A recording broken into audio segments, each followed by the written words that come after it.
Is there Sharia law in America? I'm Anne-Marie. I'm Janique. I'm Jan. And I'm Bill. And we're going to discuss the Islamization of America on today's episode of PolitiChicks.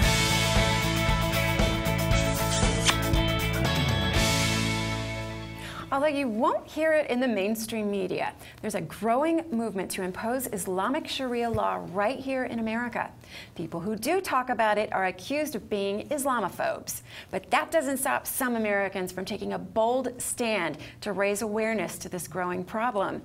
Jan Morgan and Bill Whittle are two very outspoken activists who've taken these bold stands in all they do.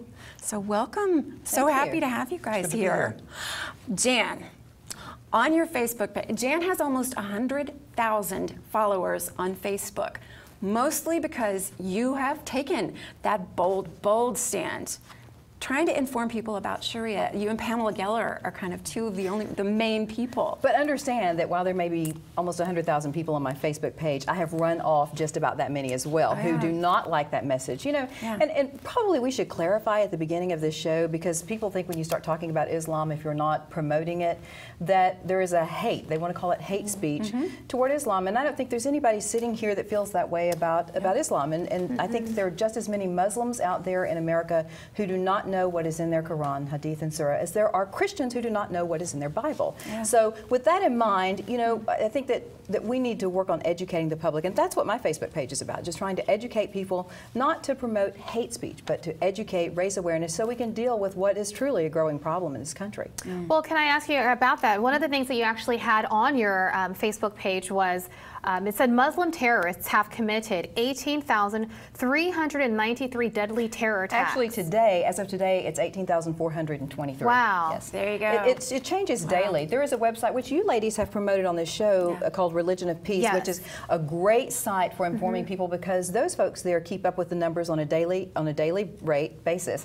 And not only do they keep up with the numbers, they also give you the information regarding those attacks. They list specifically where the attack occurred, how many people were killed, how many people were injured. So really, it's the best site I have seen on the internet yet to keep people informed about what is happening around the world. Can I just share quickly, actually, from the Religion of Peace, just since February 11th, there have been 6 different incidences where people have been killed in Afghanistan, Fallujah, Nigeria, and Yemen. So you're right. I mean, and they post all of that. So it's definitely for your viewing. I think, as you were saying, sometimes people don't really want to know the truth, but it's right there if people will just go and investigate the facts for themselves. But Bill, we're not going to let you be quiet here just because you're the only guy I'm enjoying the change. Let's talk about this. Is, you know, people since 9/11, it's like Americans woke up. We said, "Oh wow, there are people out there who don't like us. Why? What's going on?" I think the majority of Americans were busy living their lives, just taking care of their kids and their families and doing their jobs, and then all of a sudden we're attacked.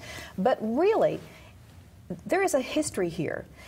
Since in the 1400-year history of Islam, Islamic terrorists have murdered 270 million people. That is a fact. It's not debatable. It's so 1400-year history of this kind of you're spewing hate. So Bill, I want you to address this. We want to hear from you. What do you think?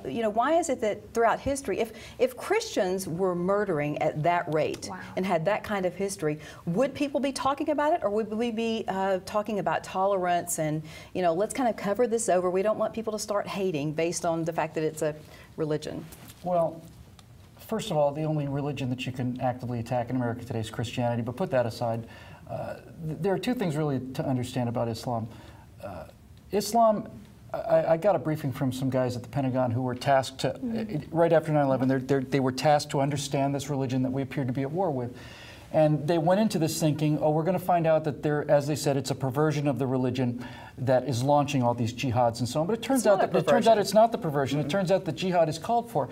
Now, there are many different things here. We don't have time to get into all of them. But for instance, you'll often hear Muslim extremist apologists say, no, these surahs here talk about peace and love and understanding.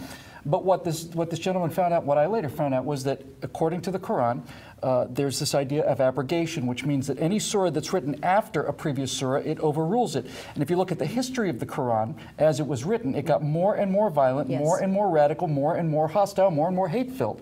In fact, there are 109 verses commanding, dictating hate, murder, and terror against all people who will not submit or convert to Islam. And that's a fact. That's right. And all of these most violent surahs or verses came later, which means they overrule any contradictory evidence that says you've got to be... Well, here's one right here. It says, Muhammad is God's apostle. Those who follow him are ruthless to the unbelievers, but merciful to one another. Quran 48:29. Here's the fundamental issue.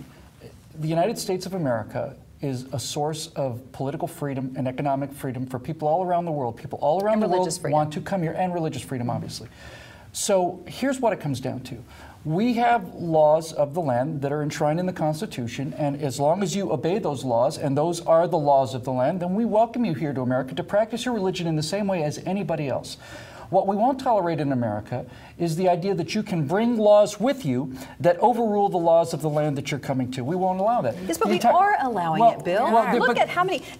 Islam has infiltrated virtually every branch of government in this country. The judicial branch, look at the number of court cases. Right now, if you just get on the internet, look at the number of court cases in this country where judges are allowing Sharia law to trump constitutional law in cases where Muslims are involved. That is not... Those judges should be removed from the bench. This is a country of constitutional law. We are a constitutional republic. And the fact that you're a Muslim does not mean that you have permission to commit a crime that if you're not a Muslim, you would get the death penalty for. But, you know, that's an interesting point, because I actually had that conversation with someone on the plane, and they said, yeah, but that's only like 2 or 3 cases. No. Well, the Center for Security Policies report, the Sharia law and American state courts have found a total of 50 different cases from 23 different states involving conflict of law between Sharia and American state law. There's 15 at the trial court case level and 12 at the appellate level in addition to that. And what they're finding is, the reality is, it actually says, this is what they said on their site, the facts are the facts. Some judges are making decisions deferring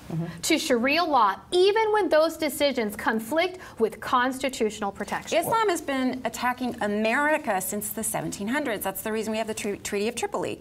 That's the reason why it's not new. They haven't just started hating us now. There is a documented plan by the Muslim Brotherhood. There is a documented plan that has been discovered by our Federal Bureau of Investigation.